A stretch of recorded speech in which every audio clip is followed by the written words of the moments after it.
So hi, my name is Cujo. Come on over here. Let's hop into my carriage. Let's go for a ride. I'm gonna give you a talk.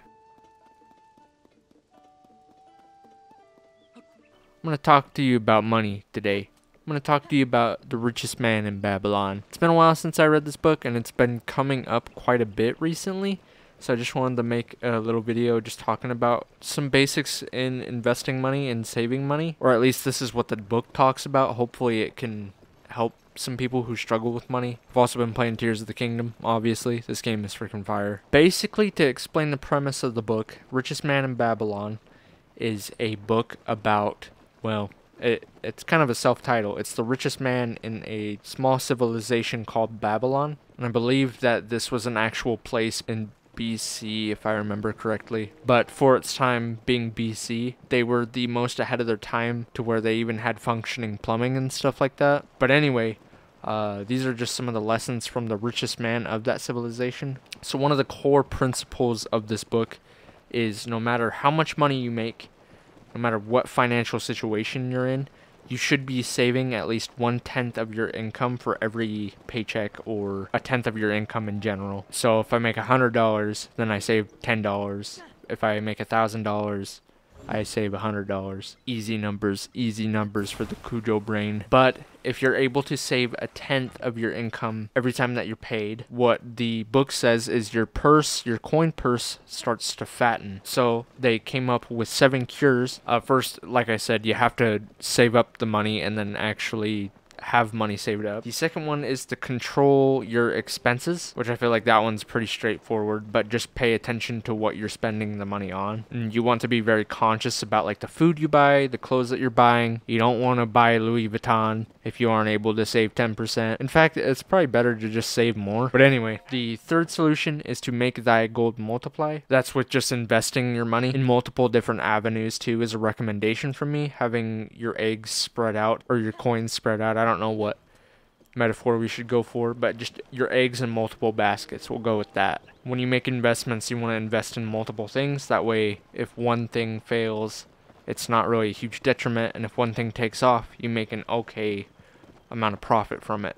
In my experience with investing, if you make safe investments and kind of like a plateau investment, multiple different investments in multiple things, they actually all do pretty well if the economy is doing well, and then they all kind of suffer if the economy is suffering. But so many people worry about losing their money when it comes to investing, and if you invest in a smart way, like you spread your eggs all around and they all suffer and our economy collapses, the dollar isn't going to do you any good because the economy's failed. Like, the dollar isn't going to be able to get you anything, so you might as well just invest it. But anyway, I won't rant on that. The fourth is to guard thy treasures from losses. And I feel like that's just becoming educated on your market or what you're investing into. The fifth is make of thy dwelling a profitable investment. Basically, don't lose money on your house. The sixth is to ensure a future income. Just thinking ahead, you know. And the seventh is to increase thy ability to earn, which I feel like is the most important quote-unquote cure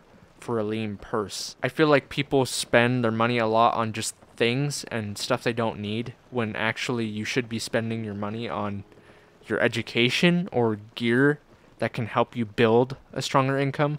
Like, for instance, I have a pretty nice microphone and I have this computer, but I didn't get it just for entertainment purposes. I do use it for entertainment, but I also use it to build music and to build these videos and to learn about investing. And also I become educated through it. So really you should be putting your money into things that are going to give back to you when you give to them. Those are 7 cures for a lean purse. The book also talks about the goddess of good luck. So there can be a lot of people in your journey that will say that you just got lucky. I mean, I've watched a lot of different celebrities had that said to them. But the thing that I don't think people understand about people who are quote unquote lucky is the amount of time that they put into building a craft, and all that time before they like blow up with a hit single or that one movie gig. They spent a lot of action on actually trying to obtain those things. So the richest man in Babylon acknowledged that luck played a factor, but Lady Luck herself tends to favor men of action. So the more active you are in pursuing something, the more you increase your chances of luck happening to you. And now I also have 5 laws of gold for you. The first is a tenth of gold goes into investing in an estate, so you should be saving a tenth of your income for a home. Number 2 is gold works to create more gold once put into the right hands. When I read this, it makes me think of like all the YouTube ads that try to give you like a get rich quick, I made $1 million and you can too if you just buy my course type stuff. Those are the wrong hands.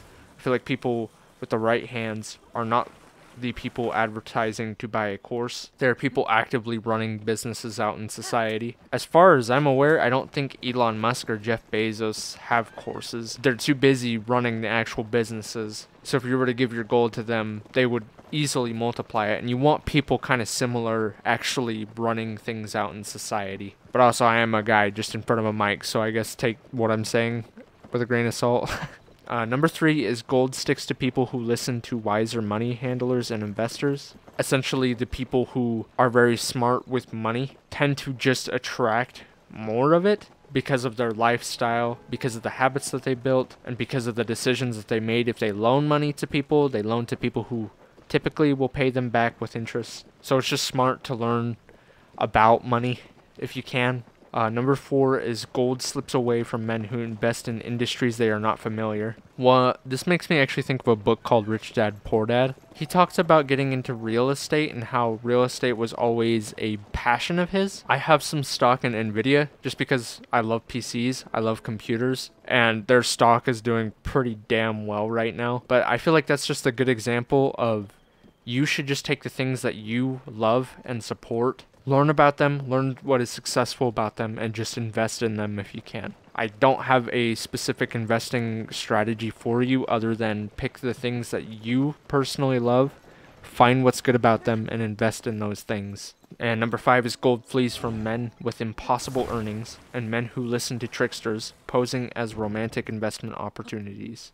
Basically, the get-rich-quick schemes and earnings that are really risque or non-typical, like say you sell drugs, money isn't going to stick around forever. So taking away from the 5 laws of gold, wealth is built very slowly, but as long as it's consistent and you show up every day for yourself and the people around you, you will naturally just grow your wealth.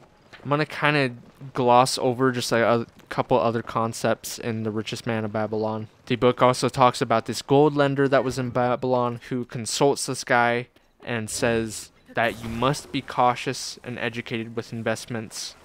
There's a risk of no return, and it's present with everybody. Even if it's family that you loan money to, you have to be aware of if they're capable of paying it back or not. And of course, if they're not capable of paying back, you don't want to loan the money to them. The book also talks about the walls of Babylon being able to protect their citizens. For an extremely long time, the walls of Babylon were built very well, and it uses it as a metaphor to protect your wealth. And the options you have to protect your wealth are in the forms of insurance, savings accounts, and the dependable smart investments like stocks. I'm definitely not like a smart stock guy, but S&P 500 is a pretty safe stock that people talk about to invest in. I'm not sure how it's doing right now because I just kind of play around with stocks. I have the money to do that. It's just one of my favorite books. But okay, so one of the main stories from the book, The Camel Trader of Babylon, talks about slavery in Babylon and how they use slavery in a form to pay back debts. But it starts out with the camel trader. He's a self-made merchant. He started out as a slave working for somebody, but worked on the side to be able to buy his own freedom. He actively showed up to work for a bakery that he was picked up by, and then on the side, I think he sold danishes, if I remember right. But he used that money to get ready to buy his own freedom. He ended up getting traded to a different slave runner that worked him to the bone. The original slave owners that had him bought the rights back, and then they broke the tablet that said that he was a slave. So he was a free man. He didn't even have to pay for his own freedom. But from the practice of his slavery, he started being his own merchant. And eventually he got freedom through work, to where other people that were caught in the slavery alongside him, they had a very bad attitude about it, shied away from work, was angry about it, bitter about it. They ended up dying as a result. They would get given the hardest jobs, and I think even one of them gets hung for crimes that he was trying to commit. But anyway, if you can show up with a good attitude for any work that you have to do, it'll only just make your life become easier and easier, is the message of that story. The willingness to do hard work will ironically make it less hard. And if you don't want to do hard work, you're going to get really crummy jobs and just have to do harder and harder work. So if none of that makes sense, here's some takeaways that I have for you. Just kind of a little review before we hop off my cart here. We're done with our journey. So you want to invest 1/10 of your earnings into something very cautiously in an educated way.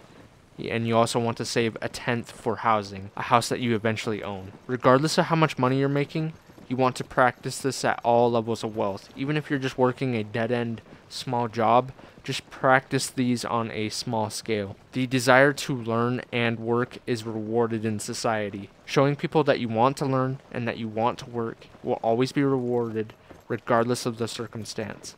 So just pick stuff that you enjoy, because that's what we get the right to do. And honestly, it's just fun to build, create, and make stuff. Inevitably, if you're making stuff right now, it's gonna be rewarded. In some form, it will be rewarded. So just keep trying to build and create for other people and yourself. But anyway, these were just some quick lessons from The Richest Man of Babylon. It's a book I read a while ago.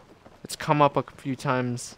If we want to talk about finances and stuff in the comments, you can just leave them here. It's kind of philosophical, kind of finance, kind of vague finance. It's not really specific, but hopefully it helps some people out there with their money. I'm going to keep playing Tears of the Kingdom. This game is really fantastic, but please put yourself in situations where you can save money. Don't spread yourself super thin in terms of income and expenses being equal. You want to be able to save about 1/10 of your income.